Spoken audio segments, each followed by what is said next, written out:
Well, hey, Vision. All right, we're digging into it today. The Journey series continues. And if you got your takeaway card, make sure you got that ready. Also, will you help me with something real quick? Pull out a blue connection card. Those are in the back of the chairs. If you're sitting in the front row, you get to meet somebody. Turn around and say, hey, will you pass me a connection card? Great. So make sure everybody's got one. Hold it up high. Hold it up high. I want to see blue all over. Wait that thing a little bit. Okay, repeat after me. Connection? Connection? Okay, you got it. Now that card is how you truly connect here at Vision Church, whether it's to take next steps, whether it's to let us know we can pray for you, whether you got questions about anything that John talked about or anything else going on here. You can always drop it off in the offering during the service or after the service at the Connection Center. That's your connection card. Also, your takeaway card, make sure you keep an eye on that because we're actually going to give away something with that in just a minute. Before we dig into that, I want to remind you that we always take our first service and put it on Facebook Live. So if you hear something in here that you think would be valuable for anybody you know, or you just want to post it, make sure later on Sunday or on Monday you go and you take that thing and share it on your timeline. That helps us to get in front of more people and spread God's word and his good news. So please do that. And now this series of Journey, if you've been with us, you know we're talking about like campfire talks. This fall series is long, and the first third of it, we've broken it down in what we call campfire talks. It's like sitting around the fire with your teenager, with your kid, with a friend, with a relative, and saying, okay, if you're getting ready to go away on a journey, maybe on a lifelong journey, you weren't coming back, what would I tell you? What would I pour into you? And again, not that I've got it figured out, but after 2.5 decades of walking with God, I've been paying attention, and I want to give you some things that can be helpful, and especially for our teenagers. I want you to listen in today. What we talk about can be very valuable and can also help you avoid a lot of pain. It can. Now, this series, we talked about first our life purpose. That's huge. We talked about protecting our heart. Above all else, guarding that heart. We talked about God as creator. And then last week, we talked about relationships. So if you missed any of those, go on the Vision site. Check them out. This is like a big 16-piece puzzle. All these pieces go together with today's. Now today's, before I get into it, let me talk about campfires. Anybody here like to go camping? Go camping? Okay. Like you probably know me, Vanderbilt's, we don't really do camping much. That's not our thing. But if you do like camping, then you know that a campfire is valuable. When you put some wood together and you get some fire going on, you make some s'mores, the hot dog. Just to show how inexperienced I am at camping, one time I was camping and a guy said, man, here's some Spam in a can. Why don't you make this? I was like, cool. So I put it in the fire. I didn't take the top off. And it's in the fire. Little did I know, it's like building up as a flying weapon. So 5 minutes later, the top flies. You laugh, that's dangerous. Okay, those things are sharp. And they ping, shoots up. What happened? We survived the Spam incident camping. But no, seriously, a campfire can be valuable, whether it's for warmth, whether it's for light, whether it's for cooking on. A campfire can also get out of control and become a forest fire. At a forest fire, you imagine the fear if you see something like that in your community, in the woods that you love, and it has a chance to do so much destructive damage. Same element, fire, different setting, different boundaries. Now, okay, do you guys remember this guy? Who is this? Okay, so what did Smokey always used to say? Forest fires, absolutely. Man, y'all were paying attention. Great. Now, Smokey, I think he'd be pleased that this visual we got today is very safe, but hopefully it will catch your eye and you'll say, man, they found out a way to have fire up on the stage.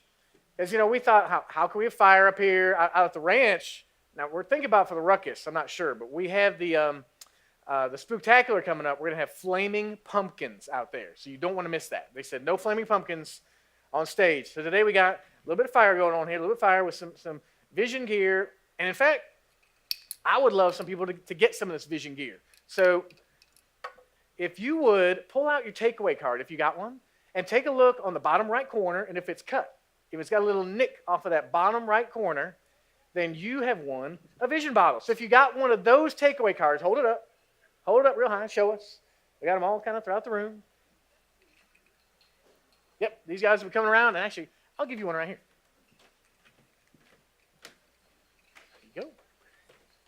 Congratulations.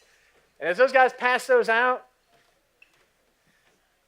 next week, make sure you don't miss next week, because next week as we wrap up the campfire talks, we're going to give away the lawn chairs, okay, the Vision lawn chairs. Those are going to be good. Who else wanted a bottle but didn't have a card? I see that hand like, wait. Okay, if you can catch it, you can keep it. Here you go, Ashley, coming at you. Oh, good hands, girl. Yes. Very nice, very nice. Okay, so dialing in from that. So we got Vision gear, we got campfires. Let's talk about sex. And man, with that intro from John, I'm like, man, that's a tall order. I sat there in the first service listening to that saying, whoo, man, I guess me and God got to figure out what we're talking about today. That's a pretty tall order when John paints that picture that, it really is almost shocking or surprising to talk about sex in church. Because today's bottom line, take a look at this. You talk about sex and the boundaries God designed. It says sex, it's like a campfire. It's valuable if it's enjoyed the way God intended, but it's destructive outside the boundaries that God designed. So kind of like a fire, valuable if you use it the way it's intended, destructive if you use it outside its boundaries. You take that fire, you cook Spam, and you're really happy. You take that fire, you forget to put it out when you go to bed, and you wake up to a forest fire, you're in a bind. God designed sex. He said it has great potential. Great potential. Make sure it's kept within the right boundaries. So today we're going to unpack that for our teenagers, for our singles or singles again, and for our married couples. My friend Kevin's going to come up a little bit as we unpack the piece about married couples. Let's dive into this and talk about particularly our teenagers, our singles and singles again, and overall this concept of not just changing the way we act, but the way we think. Because the way we think, our thoughts drive our actions, and our actions are going to determine where we go on this journey. So let's start off in God's Word, taking a look in Romans 12.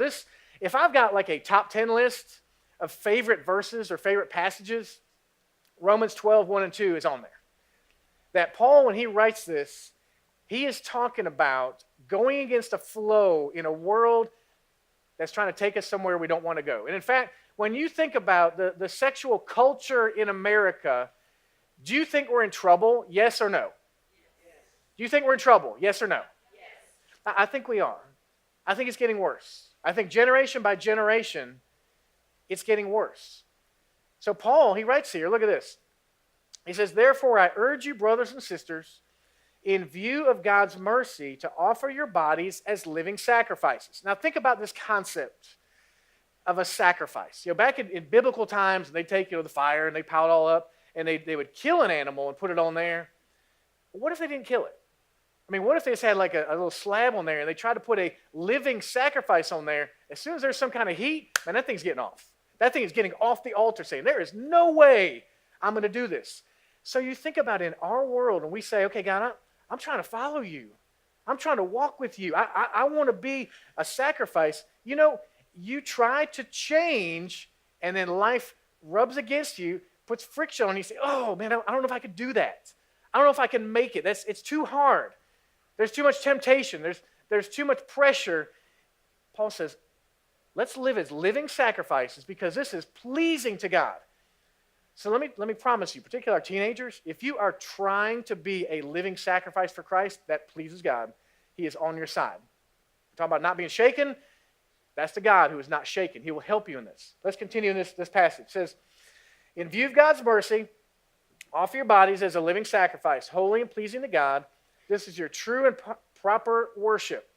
Don't conform to the pattern of this world, but be transformed by the renewing of your mind. I love this concept of not conforming. It makes me think about going against the flow. Like a couple weeks ago when I traveled, I went to the airport. Have you ever been to the airport? And like a plane or a couple planes land, and like all this crowd is like coming your way down the hallway, and you're trying to go against it. And it's like you feel the flow coming against you, especially if you like got on the wrong end of those like walking stairways, and you're like, okay, this is definitely going the wrong way. You're trying to walk against the flow, and people are coming this way. You're dodging them. You're trying to go this way while the influence is pushing you this way. God says it's the same way in your spirituality. That in America, in this life, you're being pushed a certain direction. And we have to be intentional, strategic, assertive to go against that flow. And when we do, look what happens. It says, don't conform to the pattern of this world, but be transformed by the renewing of your mind. I love that concept of renewal. It's not just change in action, just do a thing different, but renew your mind so it's different. When you let God get into your thoughts, they can change and can change your actions and can change your outcomes. Talk about outcomes. Okay, are there any adults in here, if you're being honest, you say that you've had some relationships in your life that physically, things in it led to an outcome you weren't totally pleased with? Then honestly, we're looking back at dating. We're looking back at maybe another relationship. We say, okay, we've had outcomes we weren't pleased with, and we say, teenagers, change your thoughts to change your actions to change your outcomes. You can do that. Singles again, can do that. Then you'll be able to test and approve what God's will is, his good, pleasing, and perfect will. God has literally a will for your life that he will look out and say, okay, for you, there's a best case scenario toward the end of this journey. That you follow this path, you're going to be most content, most successful, most at peace. And a lot of times we kind of sidestep and we veer and we get pulled back on. Or we step into a ditch and we get back on. And God says, listen, I want to help you find my good, pleasing, and perfect will if you'll let me. If you'll let me renew your mind. If you will truly go against the flow. If you will not conform. Especially in this area of our sexuality. So let's talk to some different groups. Talking to our teenagers first. Teenagers, I believe, are facing more intense pressures than ever. I mean, you got social media. You got people with their rights say, hey, I can try anything I want to do. No one's going to tell me not to, and you should too. Feeling a conformity of peer pressure, saying, go down this path. Don't worry about circumstances. Don't worry about what's going to do to you physically. Don't worry about, in fact, I was talking before the first service with one of our guys who had gotten this phrase from a different pastor recently. I said, I'm gonna catalog this and, in fact, use it today, even though, honestly, it's a little bit offensive, because when you're talking about safe sex, teenagers, you say, well, hey, I'm using a condom. It's safe sex. Well, the phrase is, a condom can't protect your soul. A condom cannot protect your soul from what you're doing when you're outside of God's best with this fire. So teenagers, we did this series. In fact, anybody who's single, think about this series we did about a year and a half ago. It's called Guardrails. And I know we got some drivers in our church that are not really good driving, okay? I've seen you guys, okay? And they put a guardrail up there for a reason, okay? But let's talk about guardrails in our relationships. Because in this series, I talked about guardrails, and one of the weeks I talked about sex and said, okay, you're going to choose a place to put a guardrail. Is that guardrail going to be, well, I'm not going to have sex? Besides that, everything else is fine. It's okay. I'm a teenager, or I'm single again. In my relationship, I'll come that close to that guardrail. Here's the risk. When your guardrail is put right there at the edge of danger and you stumble at all, there's heavy consequences. There's disease, there's unwanted pregnancy, there's damage to your soul that you can't possibly imagine. So what I propose is that we move the guardrail back. And you say, let's put it back here. So if you stumble, okay, well, you didn't have that consequence, you had this one. Or pull it even farther back so that teenagers in particular and the singles in our church would say, I am going to find a guardrail or line of purity that will honor God, and I believe in that God will honor me, and God will honor my relationship. So particularly for our teenagers, I'm asking you, please trust us in this. You saw the hands that went up and said, man, my guardrail wasn't right. My guardrail was here, and I went past it, and I wish I hadn't, and I wish my guardrail had been back here. So God wants to help us with that. Part of that is our student ministry. You guys know we get every other Sunday night, we get over 40 teenagers that come in here for our Ignite student ministry. It is phenomenal that these students come in, music, games, fun, and the richness of relationship. And if you say, man, I wouldn't mind helping pouring to teenagers, well, honestly, we're kind of full with volunteers right now. It's a great place to be. We got 20, 25 volunteers. We can let you test drive. Come in and test drive with these students and say, I would love to help pour into the life of a student because I kind of learned some things on my journey that I'd like to help them avoid. You can help us with that. And if you have a teenager, make sure they're here for ignition. Make sure they're at the ranch for the ruckus. So as we pour into them and say, let's help you avoid some things that maybe we didn't avoid, then truly this fire can be within God's design, and it's in the best way. Now let's talk about singles and singles again, because I know this is tough for particularly the singles in our church that either been in relationships or been married and they have had sex before. And you're saying, Pastor, man, this is tough. Because, man, I've been way past that line before. And I'm saying, well, then set yours farther back. Set it way back so that even when loneliness creeps in, even when pressure is saying, man, I got to conform. I got to give myself away so I can have a relationship. I can have somebody to be with.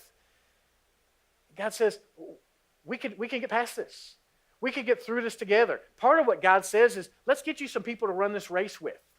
And here at Vision, we got men's groups, women's groups, we got some mixed groups, and we'll say, come on, let's go together and pray for you and help you in that season. So as you face that pressure, it doesn't become overwhelming. You say, well, just whatever. I can't attain that. You say, well, here at Vision, we want to help you to do that. Because sexual immorality isn't just like a wrong thing on the list. Sexual immorality in all of our lives damages our relationship with God and with others. And Paul writes about this in 1 Corinthians. He says flee. He uses this word flee, not just like kind of like deal with immorality. He doesn't say, kind of just put up with it, kind of like arm wrestle or trying to just, compromise. He says flee. That literally, he's like, look, don't get in there and just kind of like see what it feels like. He says, man, get back from sexual immorality. Pornography, from lust, prostitution, sex before marriage, sex outside of marriage. Paul's saying, look, flee from that. And let's figure out how we deal with that together. He continues, says, all other sins a person commits are outside the body. Now, this is huge. Don't miss this. I know we say, all sins are the same. Yes and no. Because Paul right here is saying that out of all the sins, there's actually a big old bundle of them here, and then there's sexual sin. You say, well, Matt, I thought they're all the same. They don't all have the same consequence. That sexual sin, Paul is saying, has consequences that are so painful, that are so deep-rooted and deep-lasting. He said, make sure you understand that sexual sin is in a different type of category. And let's look at the difference. It says, all other sins a person commits are outside the body. But whoever sins sexually sins against their own body. Do you not know that your bodies are temples of the Holy Spirit who's in you, whom you've received from God? You're not your own. You were bought at a price. Therefore, honor God with your bodies. Let's talk about this concept of being bought with a price. Okay, anybody in here have a job or go to school? Have a job or go to school. Okay, so what if I could go to you and say, okay, I'm going to go into your company tomorrow and pay them enough money that they're going to give you the rest of the year off. And they're going to be fine with it. They're going to be like, cool, man, you don't need to come in. We got your stuff covered. There's no worries. I talked to your school. They said, no, you don't need to come in. It's all covered. Okay, who would want that kind of deal? Would you like that kind of deal? I'm like, man, I want that kind of deal. So if I went in and did that for you, and now, man, you're done for the rest of the year. Well, next week I give you a call. I'm like, hey, man, we got somebody who needs to move. Can you help me for like an hour? We're going to move them. And you're like, nah. I'm like, what do you mean, nah? You're like, nah, I'm busy. I really don't do stuff like that. I'm like, wait a second. Wait. I kind of like bought some of your freedom in your time. I know you don't have much going on because I paid a price not to get something, but I paid a price because I care about you. And now you're like, literally what you're saying is, I'm not going to honor you. You did something great for me, but I'm not going to honor you. And God says, I paid an incredible price of my son given for you. Will you honor me with your body? So that literally, when we look at porn, when we lust, or lay with a prostitute, or have sex outside or before marriage, we're saying, God, I'm really not going to honor you with my body. You did something great for me. Thank you for my salvation, but I'm not going to honor you. I'm just going to kind of deal with this fire the way I want to. And the reality is, it's going to burn us. It is burning us. I mean, you said our society, trouble. Yes, trouble. Because it's a society that's not honoring God with our body. Now, I was thinking this week about some of the typical questions I get. When I talk to teens or singles, even married couples, here's some of the questions. The how far is too far? Now, that's tricky. Particularly teenagers, they're like, hey, Pastor Matt, how far is too far? Okay, think about it this way. Let's say that you're dating somebody, you're dating a guy, and you're like, hey, Pastor Matt, how far is too far? Then I would say, okay, see that guy over there? That's actually the guy you're going to marry. That's the one over there. I would say, then how far do you want him to go with his girlfriend? How far do you want him to go, or maybe across the line? You said, man, I don't want him to do anything. You said, that guy over there, I want him to be pure and waiting for me. And I say, well, then you do the same with your boyfriend. You do the same with your girlfriend. You back that line up and say, I'm going to honor and respect this person, and honestly, I'm going to honor and respect me for the person God has for me. So that's how you determine how far is too far. And if you're saying, well, Pastor Matt, I've already messed up. I've already gone too far. Well, then today is your day to redraw that line. And you don't just say, well, okay, well, I've already messed up so many times. It doesn't matter. Yes, it does. It does that, 5 years from now, 10 years from now, you can be standing before a pastor or somebody marrying you saying, I remember that day at Vision that something spoke to my heart, and I said, purity now. Purity from here on out with that vision of that man or that woman I'm going to marry. That's how you determine how far is too far. Okay, how about why even wait? They got this thing called true love waits. I mean, why wait? It doesn't really matter. Everybody's doing it, and it's just natural. Again, the hands that went up that said, trouble, we could have gone back, we could have changed things. If you could get them up here to talk about it, they say there's great value in waiting. There's something in my soul. There's something in that relationship. Oh, that relationship got way too complicated, way too messy because we went too far. It gets fire out of its comfort zone and makes a mess. That's why we wait. Does God have a vision for your purity? Absolutely, he does. And like I said, if you have damaged that or compromised that, then today's the day, and God says, let's start this path today toward purity. How about pornography? This is an interesting one. When I sit down with couples and go through some marriage talks, sometimes the lady is like, yeah, my husband, he's got some different, hobbies. He likes to play golf, watch football, look at porn, and work in the yard. And I'm like, that's like a hobby?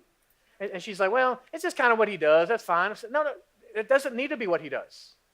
It doesn't need to be, because particularly men, and honestly, the numbers of women experiencing this is rising, particularly men. You understand, when you look at that, when you let that fill your soul, you're taking something away from your wife. You're literally cheating on your wife with your eyes and your heart in that moment. You're literally dishonoring God with your body because of the way you feel about that other person. That is not God's best. And how about lust? Oh, man, if we're being real, if this is like a men's conference, and we'd be like, hey, who deals with lust in here? And the guys are like, one hand, two hands, all feet. I mean, they're like,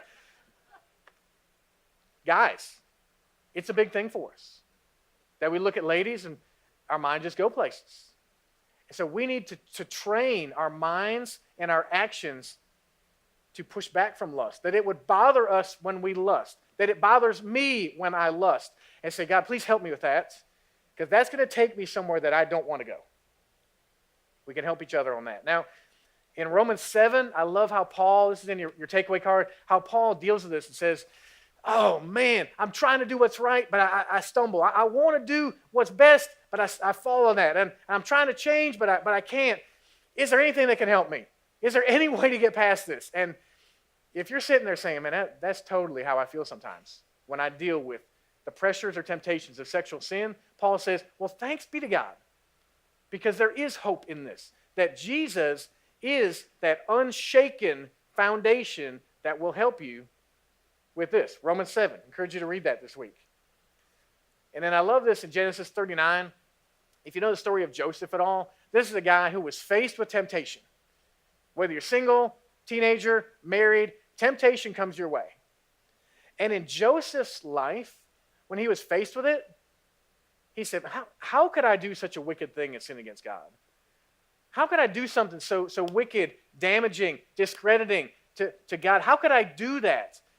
And I want to promise you, particularly men, if we lock this into our minds, when that lady at work starts looking kind of cute, when our wife is getting on our nerves, we say, well, I'm going to go look at porn. You say, how could I do such a thing and sin against God? I tell you, God will meet you there, and he'll honor that. Now, we're going to talk about married couples. And if you're not married, I want you to lock in on this, because most of us in this room are going to be married at some point in our life. So before we dig into that, and I have Kevin come on up, check out this video.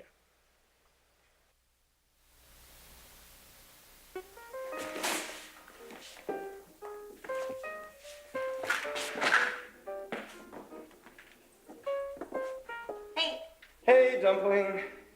How was girls' night? Oh, it was good. They wanted to go dancing though, so I'm beat. What'd you do? Not much. Just took out the trash, did the dishes, mopped, and I took out the trash, and I ironed, and I love you. I love you too. And I dusted. So.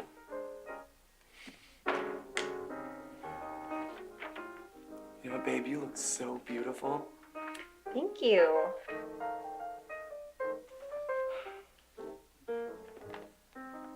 Your hair, hey, your hair is like a flock of goats leaping down the slopes of Gilead. Your eyes, both of them, doves behind your veil. Okay, I get it. You want to watch TV. You know me so well. I do want to watch TV. I'm tired, and I think we watched TV last night. I'm tired too. I just love watching TV. I could watch TV with you every night. But I don't feel like watching TV. I have a headache. Uh-oh. Prepared. You know, I don't always feel like watching TV either. It's our TV. I don't want to neglect that, you know? I'm kind of tired of watching reruns. Okay, excuse me if I get something new every time we watch one of our shows. Okay, I thought they were awesome. I thought they were clever. And besides, okay, we can skip the parts you don't like on the TV. Fine. Okay. Let's watch TV right now. Let's go watch the TV. What? Babe, I don't want to watch TV now. I mean, with that attitude. I'm going to bed. Babe, babe, babe, babe, babe, babe, Dumpling, Buttercup.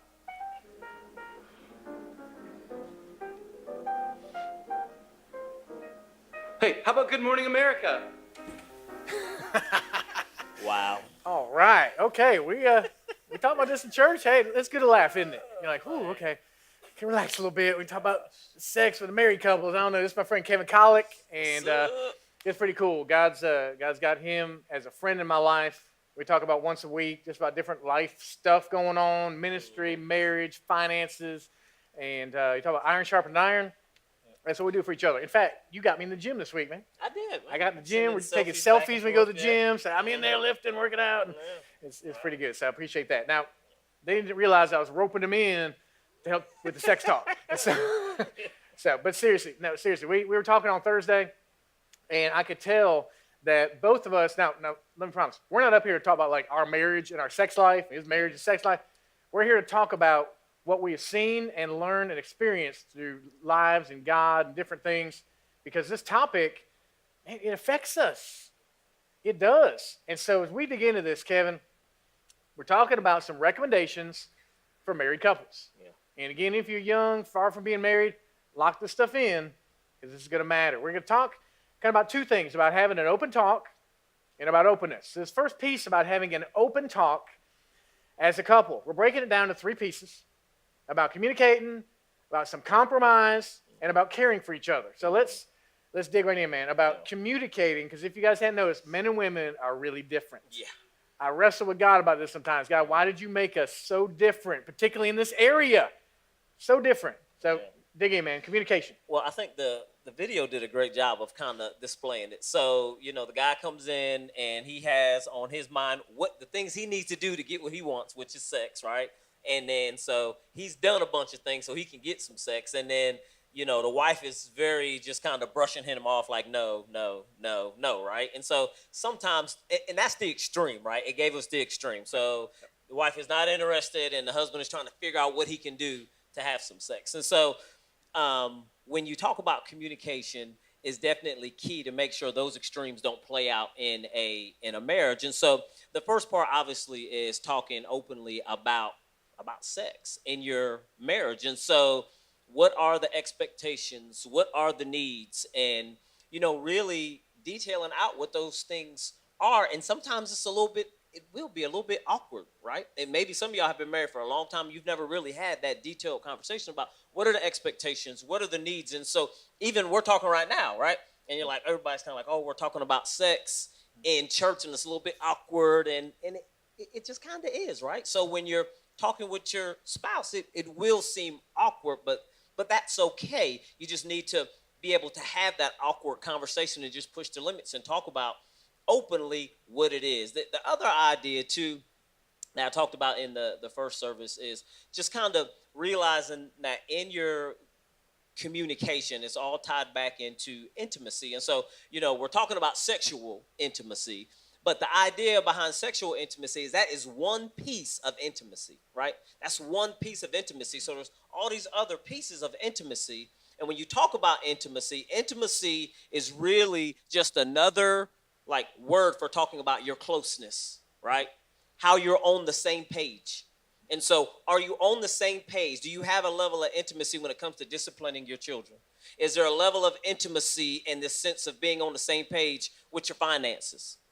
There's all these different levels of intimacy and being on the same page that kind of set the table all throughout the week for healthy sexual intimacy. So making sure you're not neglecting those pieces. And just like we talked about in the other service, some pillars you can put in place to make sure you're having that communication is making sure you're dating, right? Me and Matt talk about that all the time. When we get on the phone, we're like, did you date? Did you hang with your wife? Did you do things? And so making sure you date once a week, or making sure at least twice a month you're doing that. But having that one time a year where you just get away with your spouse. And if money is an issue, which it is sometimes for us, we just, you can take your kids and bring them to the in-laws' house, bring them to your parents' house, let them stay there for 2 days. You go back home to your home where you're not spending any money, and you're just kind of chilling and doing life together. So communication definitely is key. That's big, because like I said, men and women are so different. It's been interesting over the years as in men's groups, we have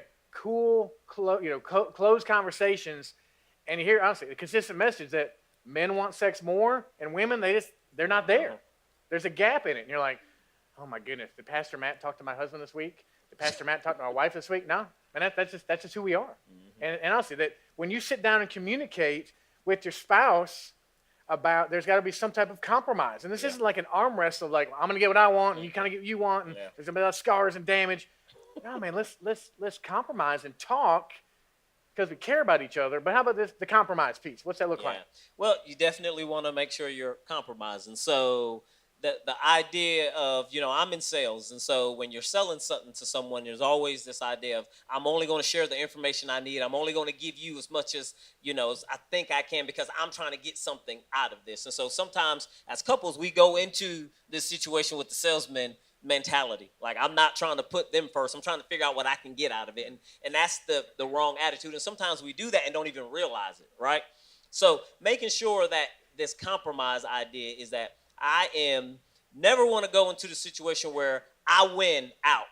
I get everything I want, and the other person is sitting back like, well, I didn't get what I wanted, right? That's not a compromise. So a compromise is, I'm going to lose some stuff, but I'm going to gain some stuff, right? The husband and the wife, right? Both people in this situation, they get something and they kind of lose something. That's how you know it's a fair compromise. And all the expectations and the needs are things that are kind of well set out.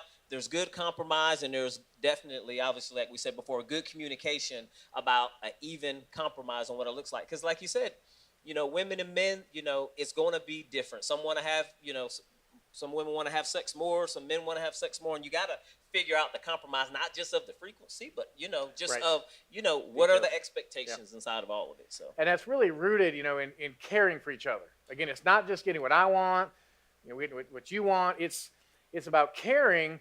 And particularly for the guys, let me speak to you guys for a minute. Men, like Kevin was saying, this intimacy that goes throughout the week, man, there's part of serving your wife, honestly, cleaning the kitchen, doing the laundry, taking care of the kids, sitting and talking and listening to her. and showing throughout the week that you care. And that way, you put that with the compromise, you put that with the communication. Those things work together for health in this area.